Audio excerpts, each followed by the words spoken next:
I think the word conductor is very significant because the idea of a current being actually passed from one sphere to another, from one element to another, is very important and very much part of the conductor's skill and the craft.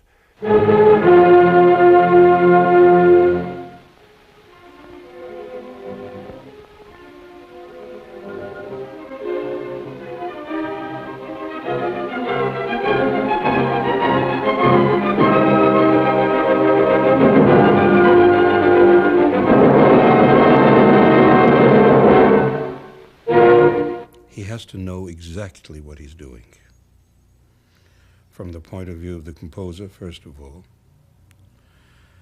and to be in complete command of the forces he has in front of him.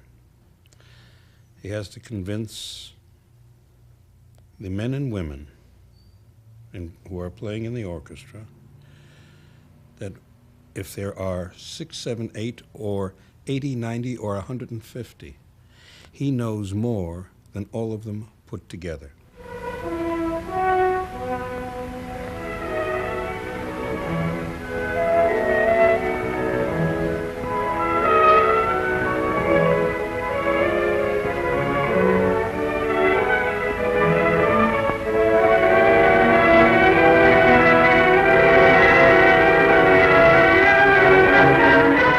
I think maybe conducting is the only evidence I've ever had that telepathy does exist. And I think the best conductors are really telepathetic.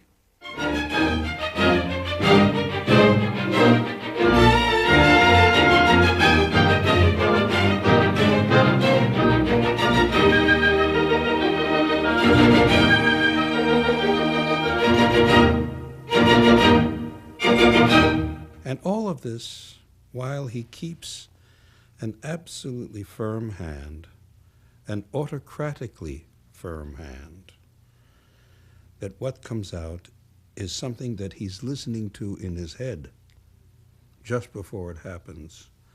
And with his ears, he's listening to whether it's actually happening the way he wants it to be. Now, that's only the beginning.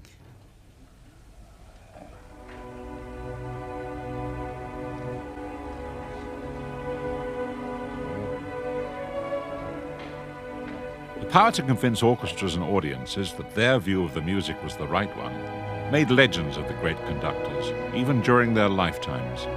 Good. Just a little crescendo, little by little. Let the third still come through, though. And a crucial part of that process was rehearsal. Legatissimo! Legato!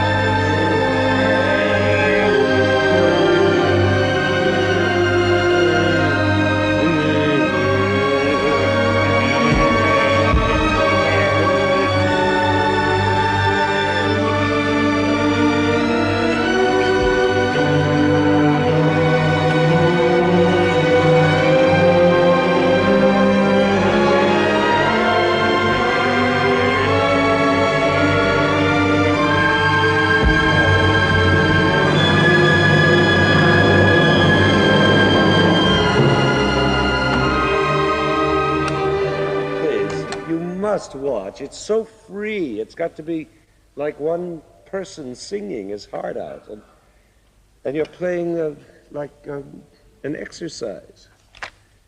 I'll give you plenty of time to get over. Now, remember, shh, the great thing about this is you start it really softly, really with tremendous sort of undercurrent of great nervousness, soft, but something ominous and tremendous about it. And the B wants to be much shorter. Yeah, it's all short. It's all got. They're all got dashes over them. It's like You get one bar right, you get a lot right. There's just some long note somewhere. A place.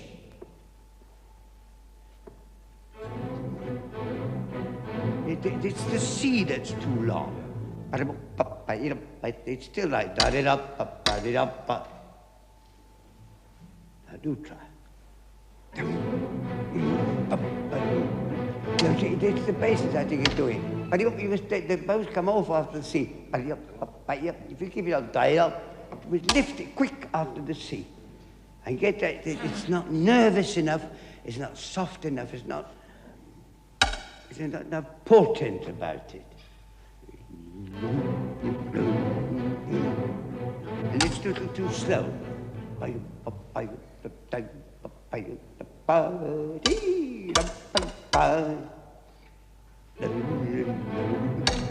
Behind.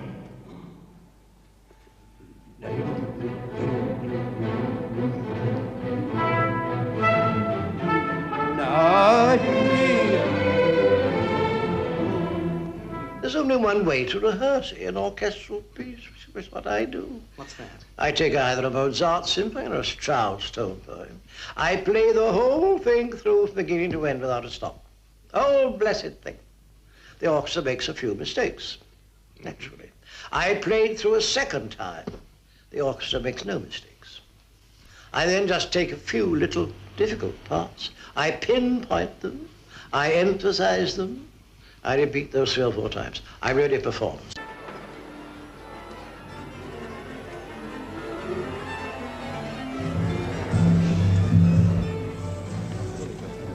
What the devil's that? Magic wand, I think. What? It's magic wand, I think.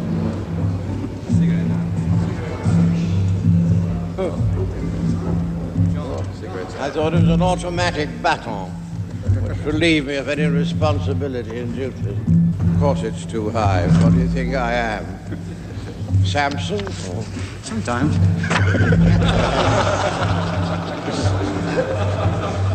He was inspired, and he was light-hearted, and he threw it off belying that kind of tief ernst of many of the Germanic traditions. You know, you have to have a long beard and be... Not at all. He threw it off as another one of life's delights. House ballet music. Bum, bum, one of the bar. Used to be anyway.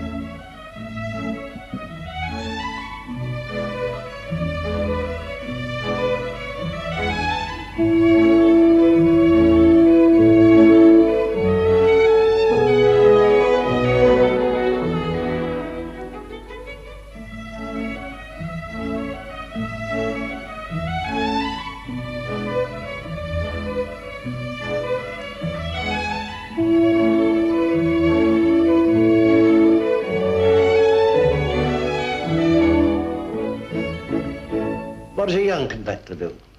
Who will never profit by anybody else's experience, thanks to his unconquerable egotism and innate stupidity. Yes. He will take a first-class orchestra, and after playing 20 bars, he will stop, and he'll begin educating them. Fancy educating a body of people like the Royal Philharmonic Orchestra. They already know the damn piece 10 lines better than he does. He goes on another 20 bars, stops, starts educating, teaching them.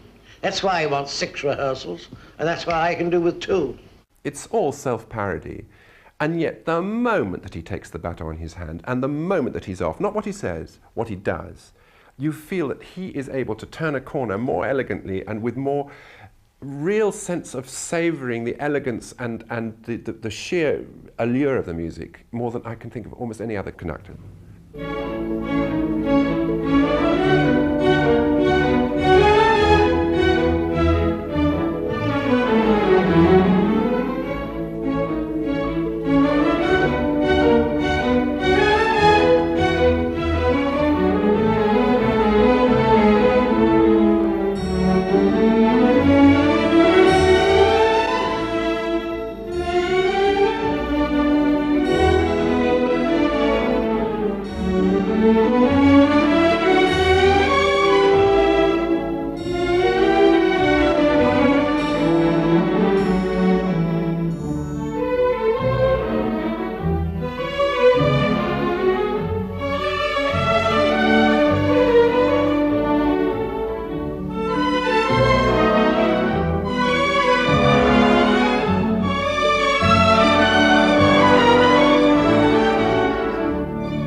Arthur Nikisch is considered by many to be the father of modern conducting.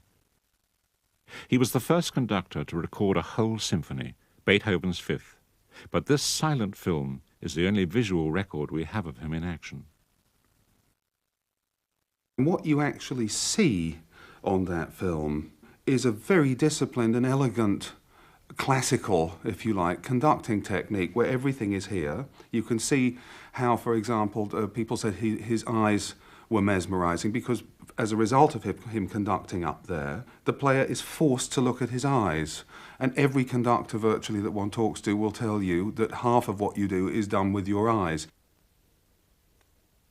Any average conductor can imagine what a score would sound like, but then to infuse it with the extra thing, which is either Beethoven or Brahms or Mozart or Schubert or whatever, that requires a degree of imagination and a degree of projection into the mind of the composer.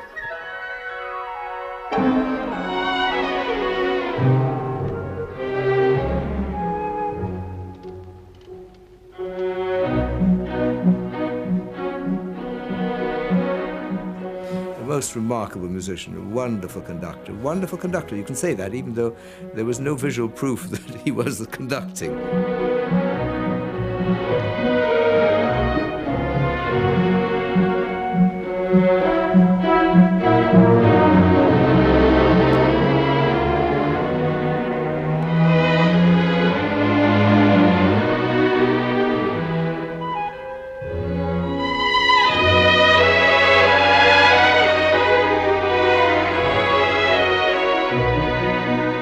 There were two Strauses as a conductor, the one who was interested and the one who was not interested. And very often you had the feeling that he was just serving time or earning his fee and waiting for the card game that came after the performance. So sometimes it would be like this. He would be terribly bored, and in the finale of the Fidelio Beethoven with his da-da-di-da-dim, da-da-di-da-dim, ba-da-di-da-dim, da-da-di-da-dim, da-da-di-da, looking at the watch, and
Felix Weingartner succeeded Mahler at the Vienna Opera in 1908.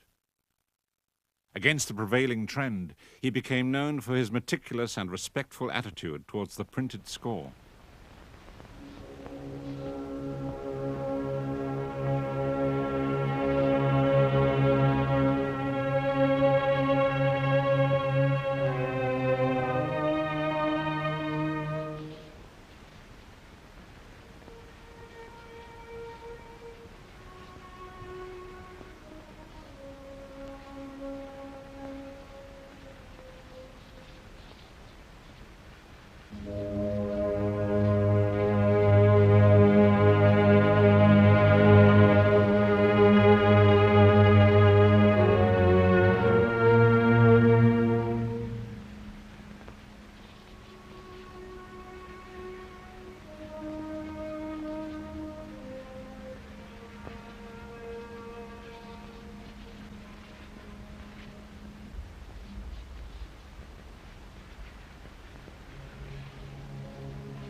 In many ways, the German conductor Fritz Busch inherited Weingartner's mantle.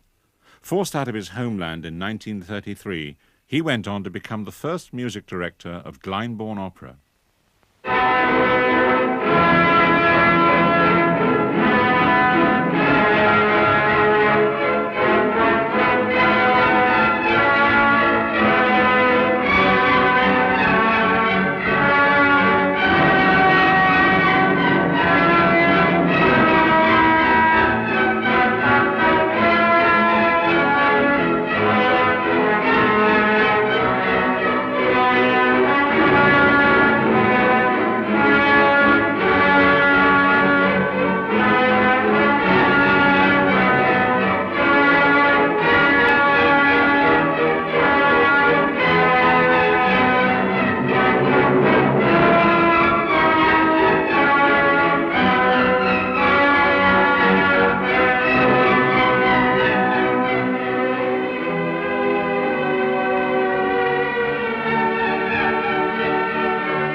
Instrumentalists have their whole boyhood and their whole adolescence to study their instrument, on their instrument, to perfect themselves in its technique.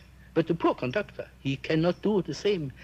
His instrument is this dragon with 80 heads or 100 heads, and how should he practice on this instrument, which is the first time at his disposal when he begins his career? So he comes out as a naive and beginner, and this is a disadvantage which he can make up for only in years of practice.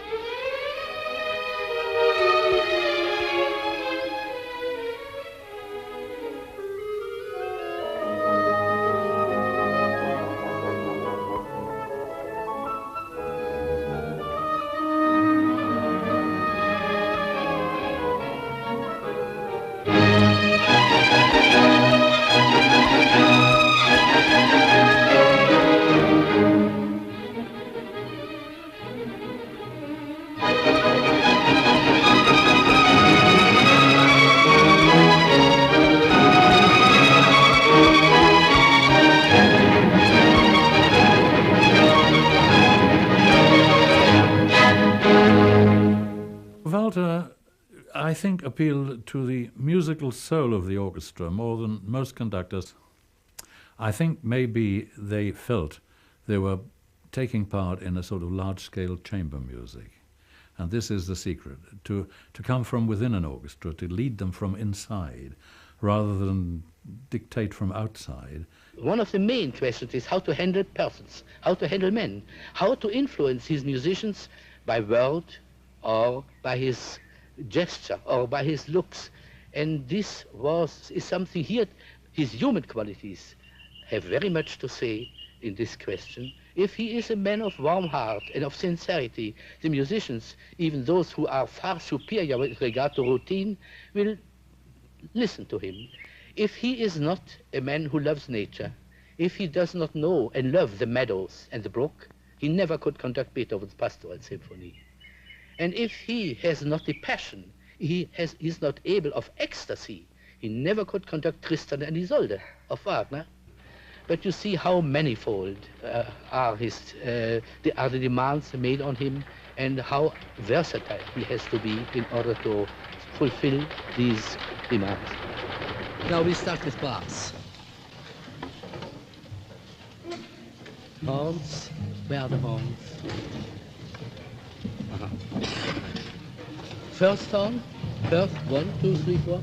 Oh, 1, 2, 3, 4. Yeah. Trumpets, first trumpet. First trombone. Right.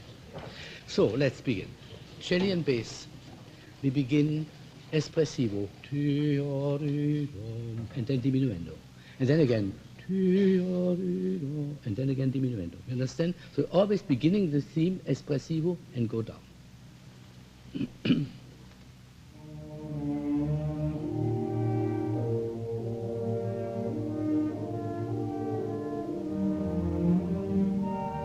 Piano, piano, piano, too loud, too loud.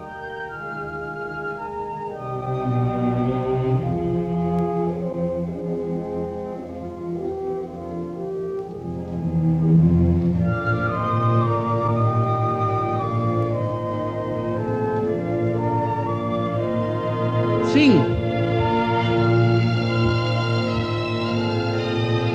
Sing, sing.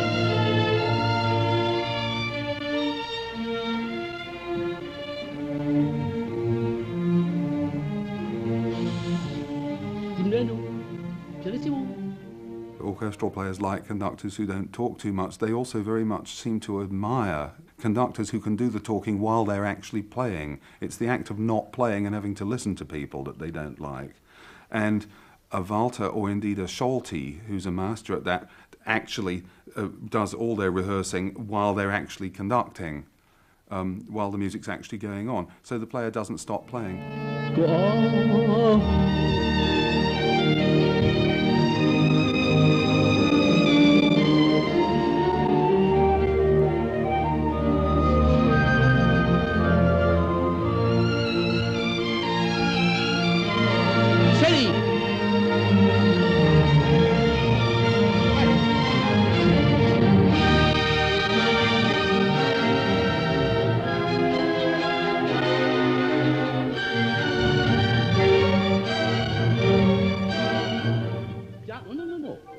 Last tone is piano. You know, forte, piano subito. I'm not quite happy still. When we begin, let the A live. You understand? Think it this way. He cajoled the orchestra into following me. No, sparks did not fly, and it was gentle, but it was insistent, and it would not stop until he had his way. Give me letter A.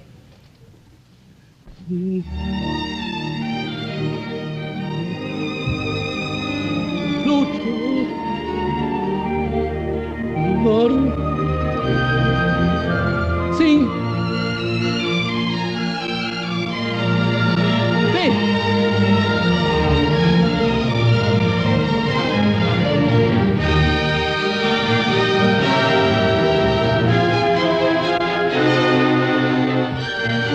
There was a gentleness, an apparent gentleness to Bruno Walter, because he was one of the most iron-willed and stubborn of people.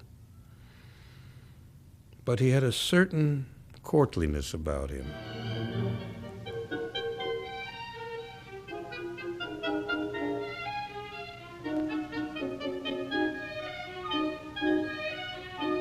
Now I tell you something. All these figures in first and second final is espressivo. Why? Because you have the end at the end a diminuendo. Otherwise you cannot make a diminuendo. You understand? You are always with espressivo, and at the end is a diminuendo. I begin from the very beginning once more, just to get acquainted with each other. Begin. Begin singing. Yes.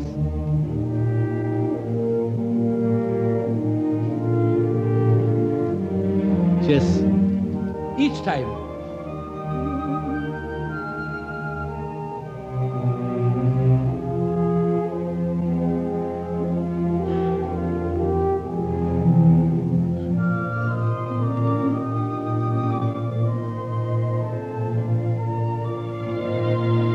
Sing.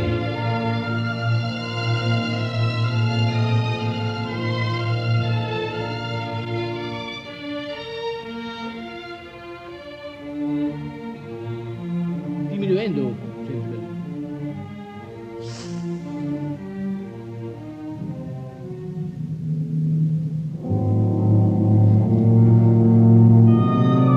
Too loud, Uwe.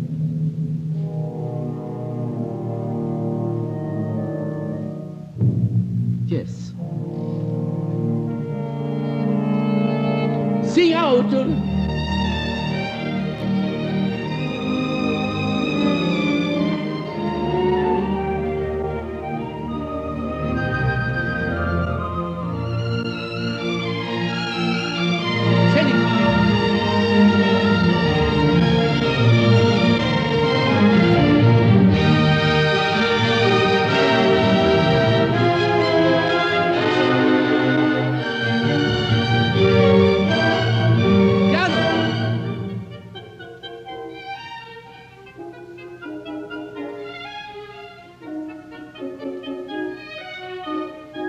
Now,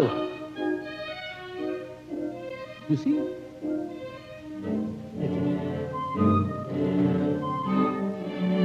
Crescendo, molto.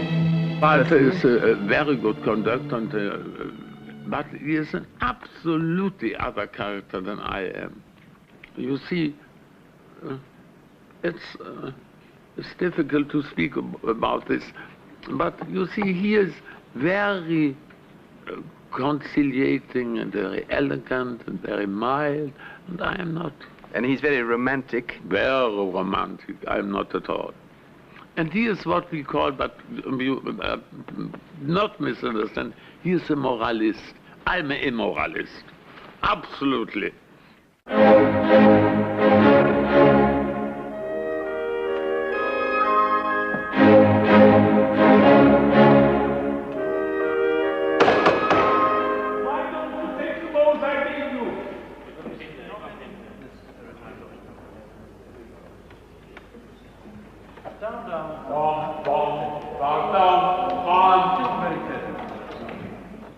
The technical side of directing a large orchestra was left to the orchestra themselves.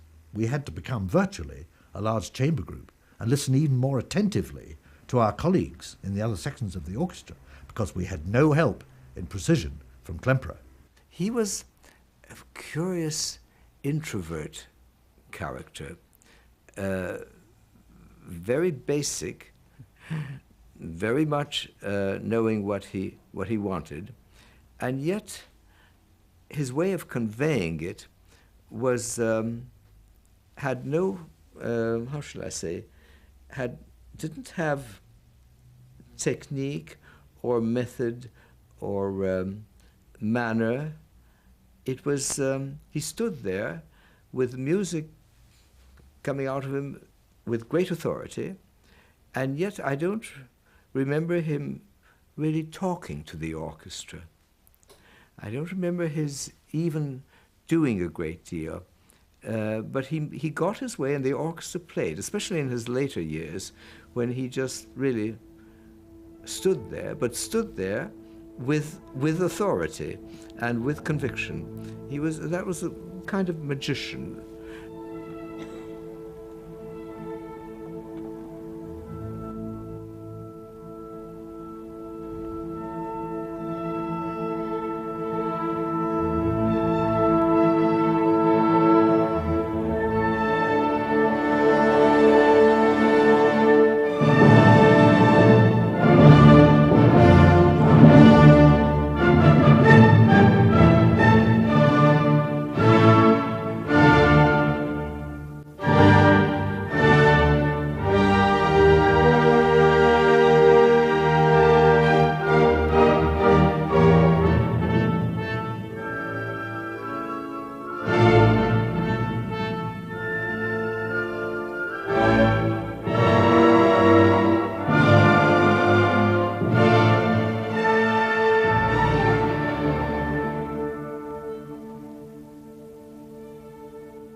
Klemperer's tempi always had this at the back of his mind, that the music must be articulated cleanly and must have time to breathe.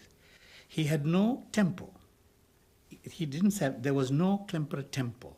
The tempo was decided by the circumstances.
Klemperer was not concerned with precision.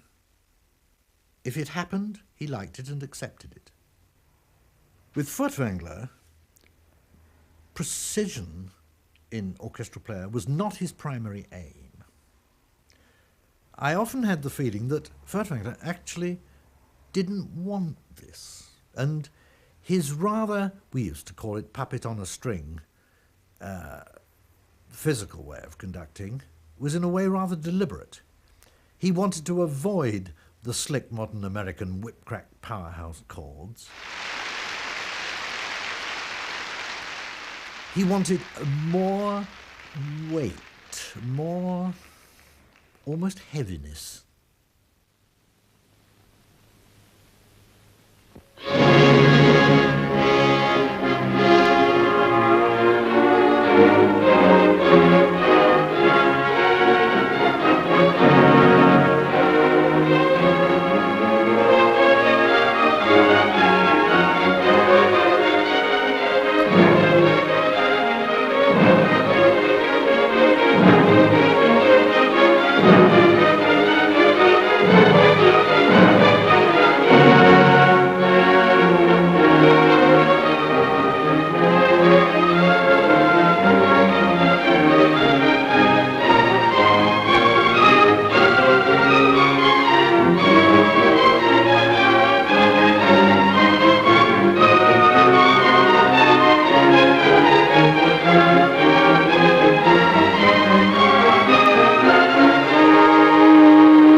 He wasn't a machine, but in his flexibility he was very precise. And it takes greater precision to be precise about a fluid shape than it does about a solid shape. A solid shape you can specify. You can give it the angles you decide and the planes and the area, and you can be quite specific about that. It can be also very complicated, very complex. But to be precise about a living, moving fluid, that is, I think, really, that requires great skill.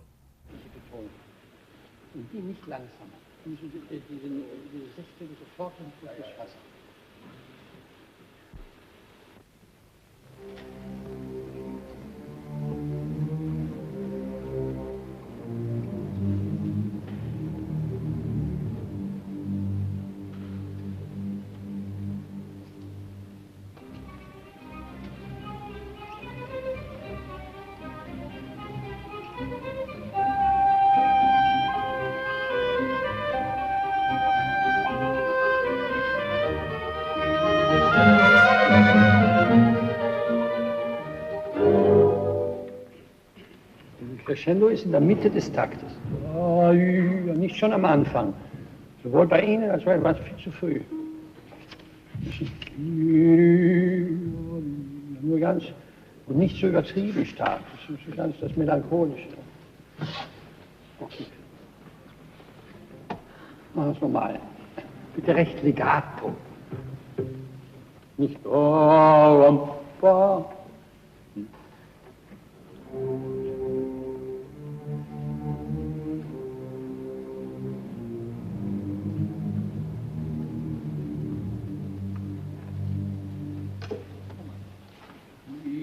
ja, da ist wieder einer hängen.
Ich möchte eine Begebenheit erzählen.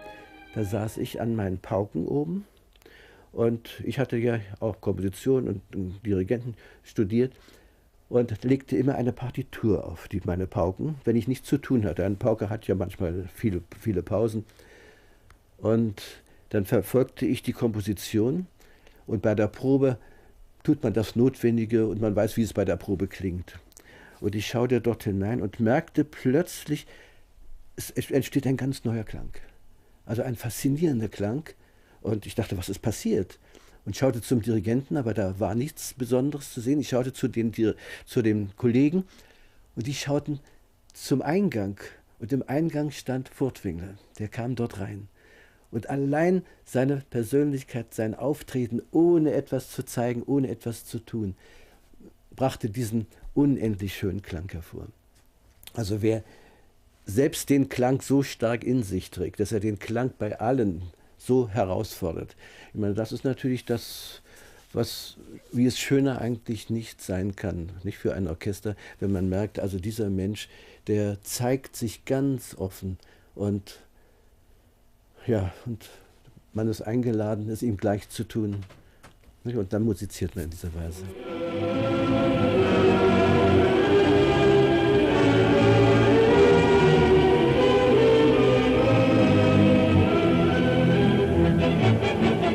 The 103 musicians of the unsurpassed Berlin Philharmonic Orchestra, conducted by the renowned Dr. Furtw&auml, rehearsed Brahms's 4th Symphony for their concert that evening in the Empress Hall, Earl's Court. The Berlin Philharmonic was invited to Britain by the Dean of Oriel College, Oxford, leader of the movement called Christian Action, as a gesture of reconciliation.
those days, more cultivated days, the New York Philharmonic was broadcast every Sunday throughout the nation, Toscanini conducting. There was no television, of course, in those days. And that was the great cultural event that fashioned the musical audiences of that time in the whole of the United States. And I remember listening to a broadcast of his with my father somewhere on tour in Colorado. We were in a car, and that unmistakable Toscanini stamp was on it. It had naturally pace, precision, incision. Everything was as sharply defined as you could possibly imagine. That was his greatness.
Toscanini was very much the disciplinarian, and I would say, instead of being an autocrat, he was more a dictator with the orchestra.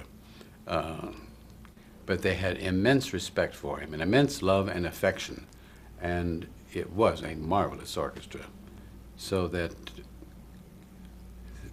between his autocratic or dictatorial ways and their love and affection for him, they got along fairly well. Only occasionally would there be one of those famous temperamental outbursts on his part.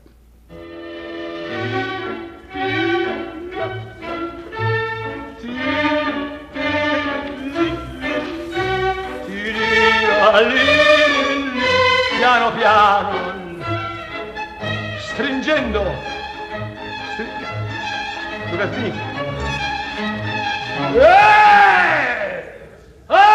contrabbassi, formi e corte note, short note,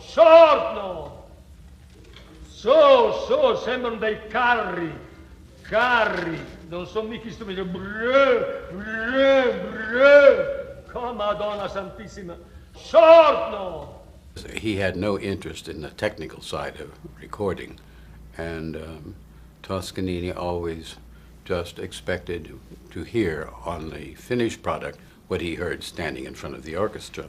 And of course, in those early days, that wasn't always possible because of the limitations of his huge dynamic range. We were recording once one of the Respighi tone poems, and when he came up to listen to it, he felt the climaxes weren't loud enough. And the engineer said, but Maestro, if we make it any louder, it will break the equipment. And he said, break the equipment then.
Every great artist does thousands of things for which we have no method of writing on paper. We don't know how to do that.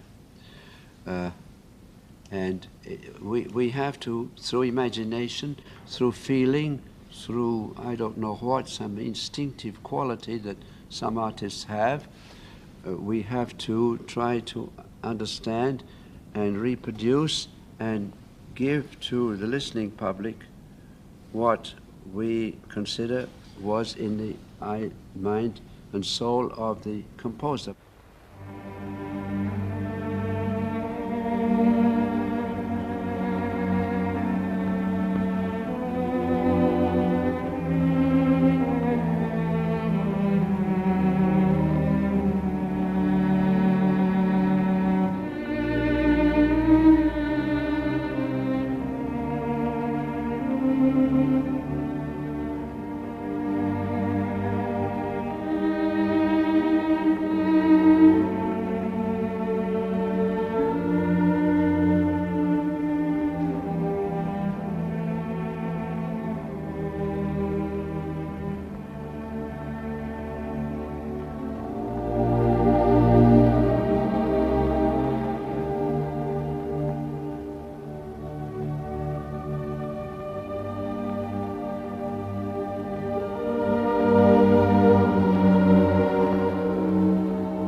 Leopold Stokowski was born in London, but managed to acquire an accent of indeterminate origin. It was all part of a natural showmanship which from time to time obscured the full extent of his talent. In fact, he was an expert conductor who could draw from any orchestra what became known as the Stokowski sound. That rich, lush quality developed during his 20 years with the Philadelphia Orchestra. The flute has a solo. Instead of my conducting him, I follow him. I notice how he likes to phrase. Same with the oboe, the clarinet, or the horn, or whatever is a solo instrument. Now, with the strings, I like the feeling of the violin that sounds like a voice singing, to give it what we call cantabile in music. This singing quality is a beautiful thing. You have to give them a little freedom and breadth to do that, and I admit I do that.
A lot of people still today look upon him as a charlatan, but he was a musician right through and through, and he knew exactly how to present himself to the world. But when it came to conducting, I still think there was no one before him or since who knew how to make an orchestra sound. You might not have agreed with the sound. It was terribly lush and sometimes perverse, but it certainly ravished your ear. It wasn't charlatanry. He really did believe in it. He believed that the huge sort of Victorian organ sounds that he got in the Bach toccata and fugue were justified. And when you listen to it, it's a terribly exciting sound.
Some conductors had techniques that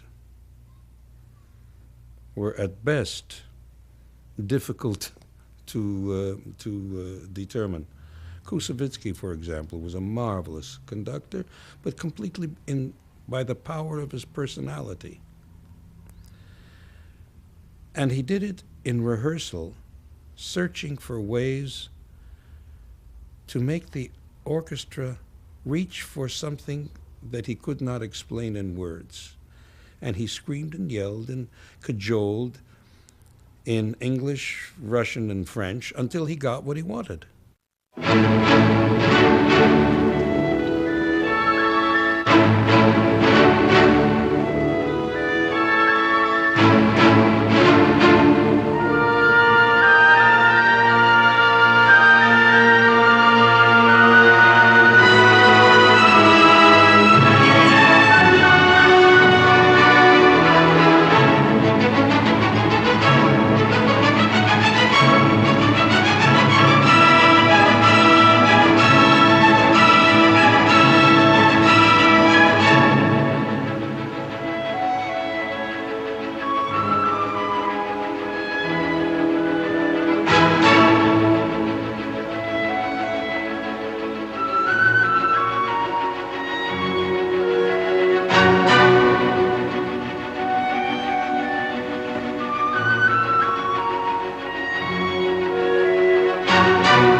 Fritz Reiner was one of the most brilliant stick technicians that I ever heard or saw. He had the orchestra at the tip of his baton, and he used a baton about this long, and he would just gently, and then he would do the tiniest of motions, and then look at them and say, "Why don't you follow me?" There are many stories about him, but they're legion. But the man was an absolute master of every single moment when he was on that podium. He knew it all. It was all in his head, his ears, and his eyes looked. Now, any good conductor will tell you, as Reiner did very often, they use their eyes most intelligently. It's the eye as much as the hand. They're looking at the orchestra, they're looking at the men, seeing, are they watching the conductor, are they looking at the score? But at some moment, simply by looking, they make the musician look at them, and there's an eye contact. The musician knows that the conductor knows what's going on in his mind at that moment.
Was not a man of sentiment or sentimentality.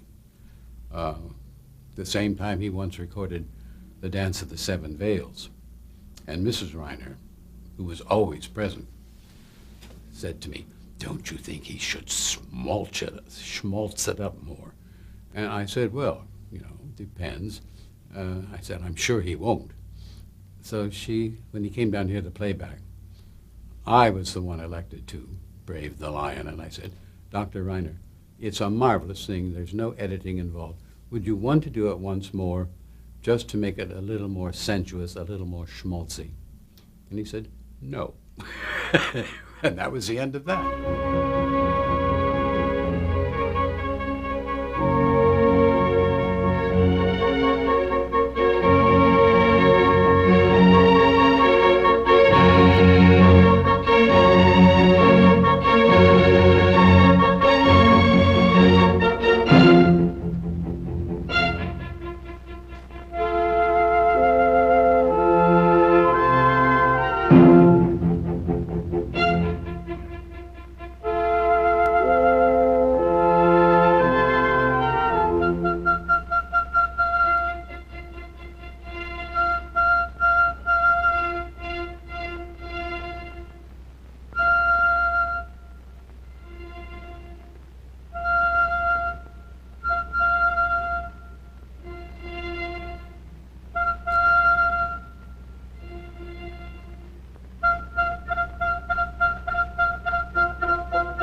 body motion, he got the most out of any orchestra.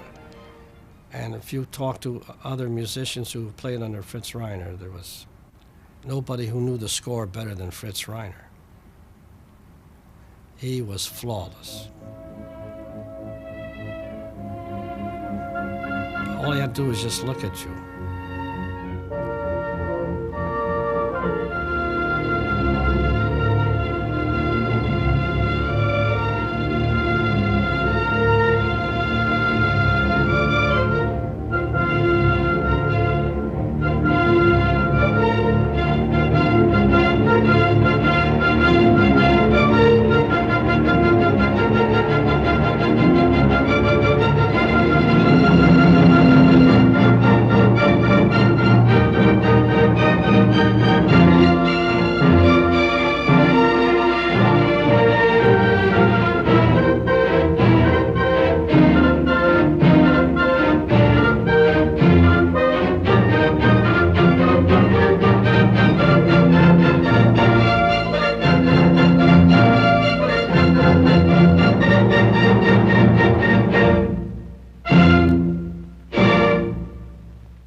I set out to build an orchestra which would combine the best qualities of the fine European orchestras, pre-war period, even pre-First World War period, with the finest qualities of the American orchestras in their best period. That is the impeccable intonation, the impeccable virtuosity, the brilliance, the smoothness of execution, which very often in America was an end in itself. It's the Bell Telephone Hour. You play it now absolutely 100% rhythmically, this ta-tam, pa-pam, pa-pa-dam, but at the same time it has a little bit of pedantry about it. Couldn't we just make pa-pam, pa-pam, pa-pa, not too much space, not demonstrating how rhythmically we are playing it, just naturally, pa-pam, with a little more resilience to it. Before C, 1, 2, 3, 4, 5, 6, 7, 8, 9. Third and fourth horn with it, pa-pa-pam, coming in good time and preparing a good crescendo.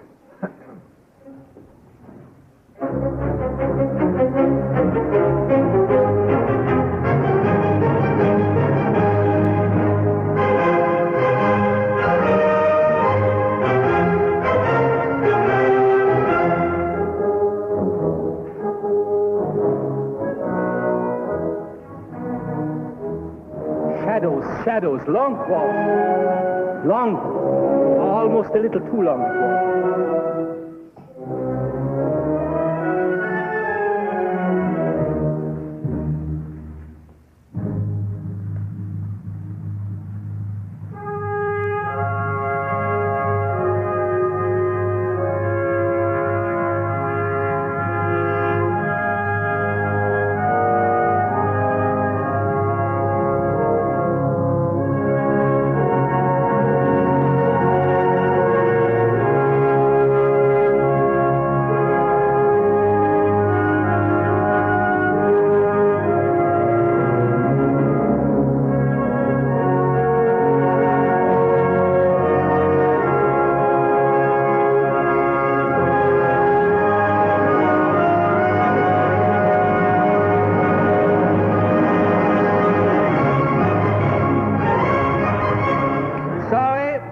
I didn't sack many. I was, you see, the Cleveland Orchestra was financially always very well endowed, so I could proceed with due regard to certain human considerations and could do it in a milder way.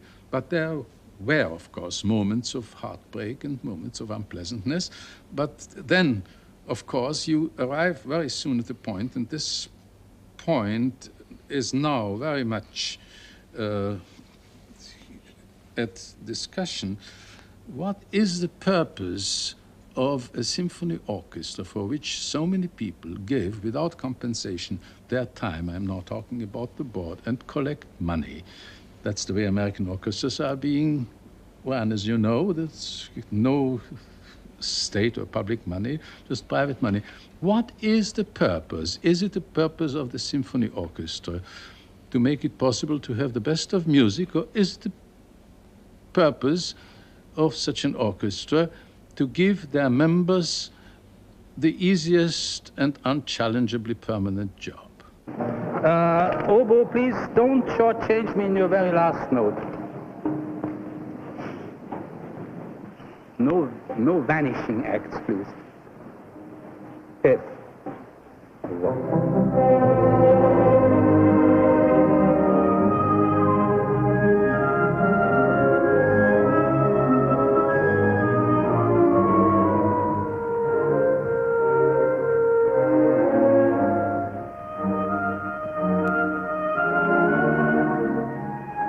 Even more A.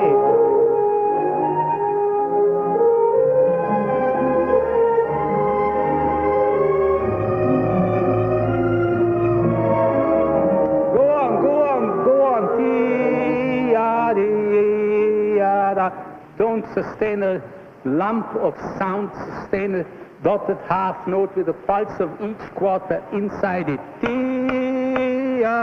Then you know when to go on. Once more, F.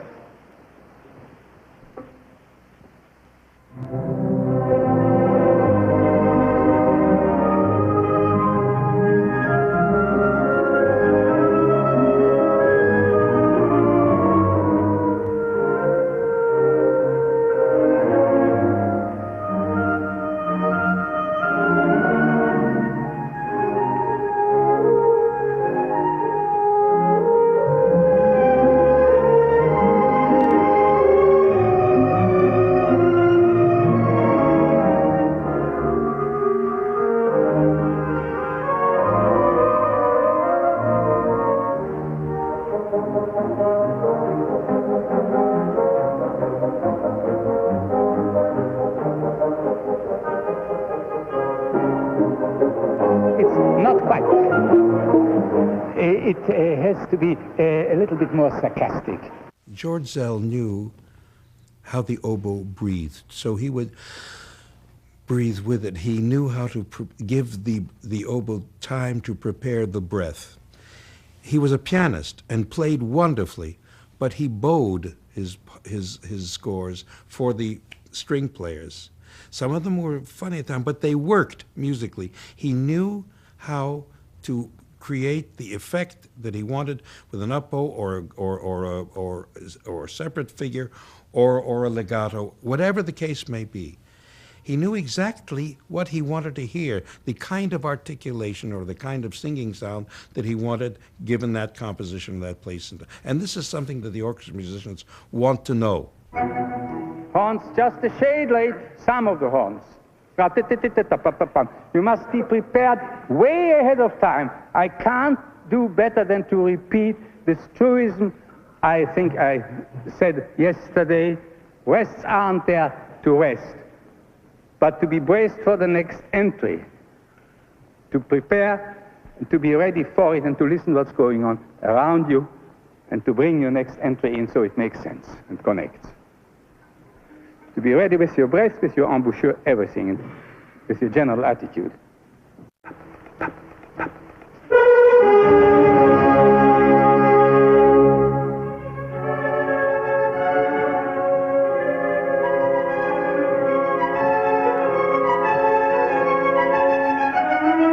Resolution, alive.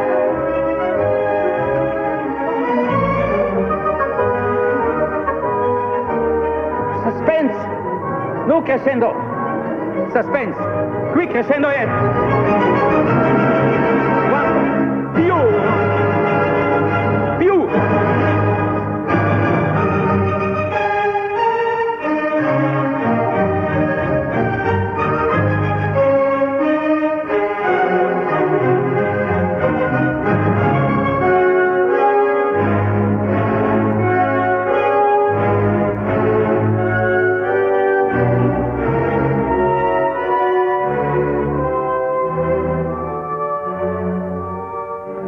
piano.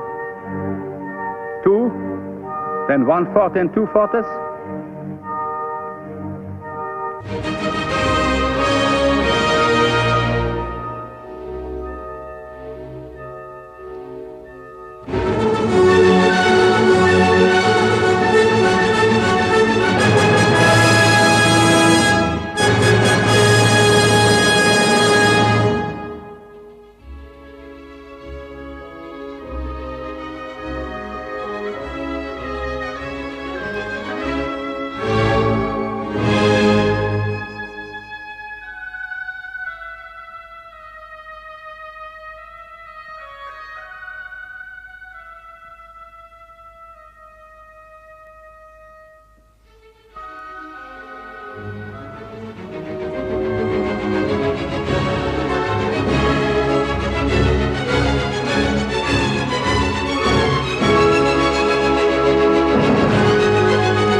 Und das konnte die 100. Aufführung sein. Die war noch genauso faszinierend wie die erste. Denn er brauchte sich, er sah sich so als Mittelpunkt und musste da entsprechend sich engagieren für sich selber, für seine Karriere. I confidently feel that for the greater part of public who has never been in a concert hall, they will get the idea. We've made some very queer experiences. First of all, in this time I was with my orchestra in Berlin in Japan. And last time we have been there was just one concert televised for people who were invited. This time every concert was televised. We have 18 concerts. And the estimate is that 25 million people watch these concerts. There is no getting around the fact this is the future and this is our times. And today it's maybe 25 millions. In 3 years, when we will do the thing from the concert, there will be 200 millions. Karajan war der Erste, völlig anders. Er war nicht auf der Herstellerseite, sondern er war der fantastische Verkäufer. Nicht? Er verkaufte die Musik. Und er verkaufte sich, er verkaufte uns mit. Und das passt in unsere heutige Zeit. Nicht? Und deshalb, das hatten wir gespürt und deshalb wollten wir ihn auch haben. Nicht? Weil wir ganz deutlich wussten, wir haben jetzt damals unendlich viel Schönes kennengelernt. Auch Karajan wollte dieses Orchester haben, weil dieses Orchester den Klang Furtwänglers in sich trug.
für uns war die erste Zeit nicht leicht, denn Furtwängler hatte uns flehentlich angeschaut und er hatte sich mit uns auseinandergesetzt. Und jetzt plötzlich wurden wir keines Blickes mehr gewürdigt. Nicht? Die Augen waren geschlossen und er stand dann so vorn und dabei nun diese glutvolle Musik dagegen setzen, nicht? Wenn man nicht angesprochen wird von dem Partner. Das war im Anfang sehr schwierig für uns. Später haben wir dann uns immer mehr aufeinander eingestellt. Karajan sich auf das Orchester und das Orchester auf ihn, sodass wir dann damit umgehen konnten.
No, that's not right. It's not enough. You must, I mean, please, almost no bow. I mean, just like breathing on the string, but an enormous left hand. I know it goes against your grain as a solo violinist to do that, but you must, to get this sonority of voices. It's got to be singing. It can't be just string playing.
There was a natural eruption of creativity in Lenny that spilled over into his interpretive and performing habits.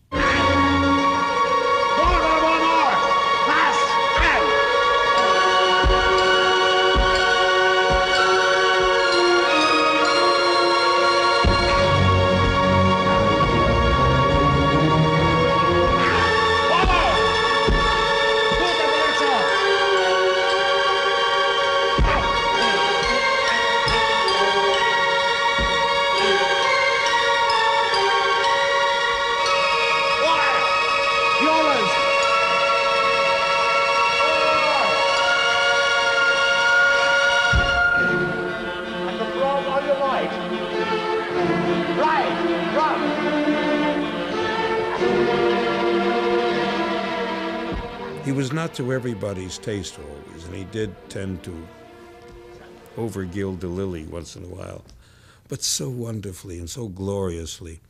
He gave of himself, and he created this wonderful palace of sound and ideas and emotion, sheer emotion.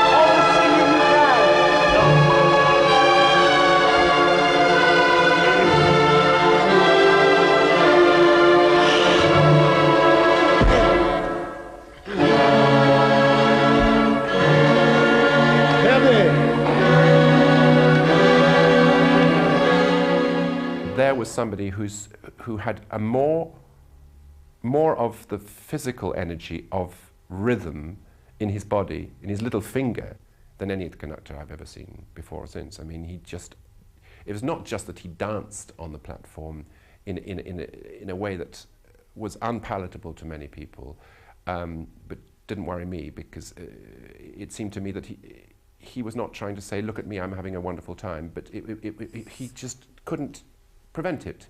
It was as natural to him as swimming.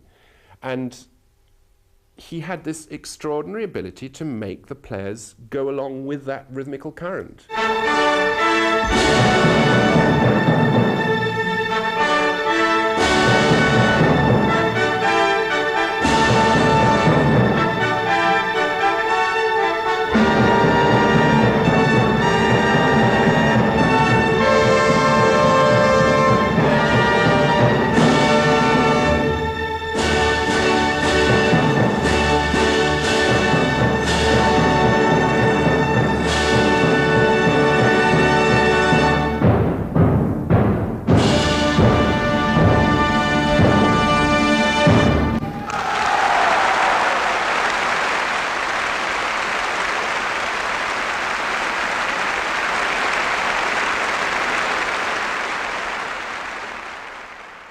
If we ask what is it that music communicates to us, it's like all great art, that every human being is alone in a sense that he is locked up in the isolation of his own mind. And then you hear a piece of music and you feel he too has been through this. And it's almost as if the musician is saying to you, you're not alone, I am with you.